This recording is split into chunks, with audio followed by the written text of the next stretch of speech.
அதிமுக தலைமையிலான தேசிய ஜனநாயக கூட்டணி அமமுகவுக்கு 11 தொகுதி ஒதுக்கீடு செய்யப்பட்டுள்ள நிலையில் குக்கர் சின்னத்தை ஒதுக்கி தேர்தல் ஆணையம் உத்தரவு பிறப்பித்துள்ளதை நாம் அண்மை செய்தியாக பார்த்துக் கொண்டிருக்கிறோம். கூடுதல் விவரண செய்தியாளர் ராஜேஷ் வழங்க கேட்கலாம். ராஜேஷ், அம்மா மக்கள் முன்னேற்ற கழகத்திற்கு குக்கர் சின்னத்தையே தேர்தல் ஆணையம் ஒதுக்கி உள்ளது. கூடுதல் விவரங்கள்.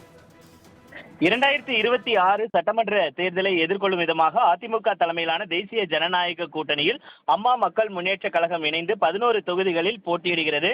இந்த தேர்தலில் அவர்கள் களம் காணும் விதமாக ஏற்கனவே அவர்கள் கடந்த சட்டமன்ற தேர்தல் மற்றும் நாடாளுமன்ற தேர்தலில் போட்டியிடும் பொழுது அவர்களுக்கு ஒதுக்கப்பட்ட குக்கர் சின்னத்தை ஒதுக்க வேண்டும் என்று தேர்தல் ஆணையத்தில் அவர்கள் கோரிக்கை வைத்திருந்தார்கள்.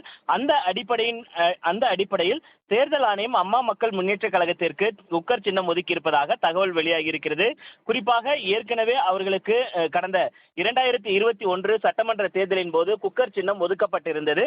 அதன் அடிப்படையில் தற்பொழுதும் அவர்களுக்கு 11 தொகுதிகளிலும் அவர்கள் போட்டியிட ஏதுவாக குக்கர் சின்னம் தற்பொழுது ஒதுக்கப்பட்டிருக்கிறது. அதிமுக தலைமையிலான தேசிய ஜனநாயக கூட்டணி அமமுகவுக்கு 11 தொகுதி ஒதுக்கீடு செய்யப்பட்டுள்ள நிலையில் குக்கர் சின்னத்தை ஒதுக்கி தேர்தல் ஆணையம் உத்தரவு பிறப்பித்துள்ளதை நாம் அண்மை செய்தியாக பார்த்துக் கொண்டிருக்கிறோம். கூடுதல் விவரண செய்தியாளர் ராஜேஷ் வழங்க கேட்கலாம். ராஜேஷ், அம்மா மக்கள் முன்னேற்ற கழகத்திற்கு குக்கர் சின்னத்தையே தேர்தல் ஆணையம் ஒதுக்கி உள்ளது. கூடுதல் விவரங்கள். 2026 சட்டமன்ற தேர்தலை எதிர்கொள்ளும் விதமாக அதிமுக தலைமையிலான தேசிய ஜனநாயக கூட்டணியில் அம்மா மக்கள் முன்னேற்ற கழகம் இணைந்து 11 தொகுதிகளில் போட்டியிடுகிறது.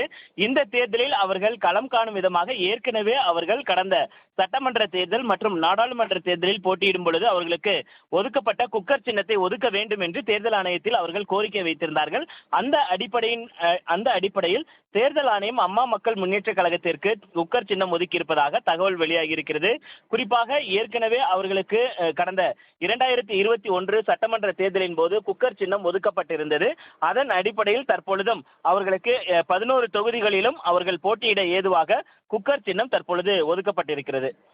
அதிமுக தலைமையிலான தேசிய ஜனநாயக கூட்டணி அமமுகவுக்கு 11 தொகுதி ஒதுக்கீடு செய்யப்பட்டுள்ள நிலையில் குக்கர் சின்னத்தை ஒதுக்கி தேர்தல் ஆணையம் உத்தரவு பிறப்பித்துள்ளதை நாம் அண்மை செய்தியாக பார்த்துக் கொண்டிருக்கிறோம். கூடுதல் விவரண செய்தியாளர் ராஜேஷ் வழங்க கேட்கலாம். ராஜேஷ், அம்மா மக்கள் முன்னேற்ற கழகத்திற்கு குக்கர் சின்னத்தையே தேர்தல் ஆணையம் ஒதுக்கி உள்ளது. கூடுதல் விவரங்கள். 2026 சட்டமன்ற தேர்தலை எதிர்கொள்ளும் விதமாக அதிமுக தலைமையிலான தேசிய ஜனநாயக கூட்டணியில் அம்மா மக்கள் முன்னேற்ற கழகம் இணைந்து 11 தொகுதிகளில் போட்டியிடுகிறது. இந்த தேர்தலில் அவர்கள் களம் காணும் விதமாக ஏற்கனவே அவர்கள் கடந்த சட்டமன்ற தேர்தல் மற்றும் நாடாளுமன்ற தேர்தலில் போட்டியிடும் பொழுது அவர்களுக்கு ஒதுக்கப்பட்ட குக்கர் சின்னத்தை ஒதுக்க வேண்டும் என்று தேர்தல் ஆணையத்தில் அவர்கள் கோரிக்கை வைத்திருந்தார்கள். அந்த அடிப்படையில் தேர்தல் ஆணையம் அம்மா மக்கள் முன்னேற்ற கழகத்திற்கு குக்கர் சின்னம் ஒதுக்கி இருப்பதாக தகவல் வெளியாகி இருக்கிறது.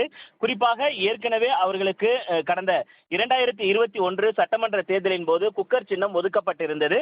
அதன் அடிப்படையில் தற்பொழுதும் அவர்களுக்கு 11 தொகுதிகளிலும் அவர்கள் போட்டியிட ஏதுவாக குக்கர் சின்னம் தற்பொழுது ஒதுக்கப்பட்டிருக்கிறது. ராஜேஷ், தகவலுக்கு நன்றி.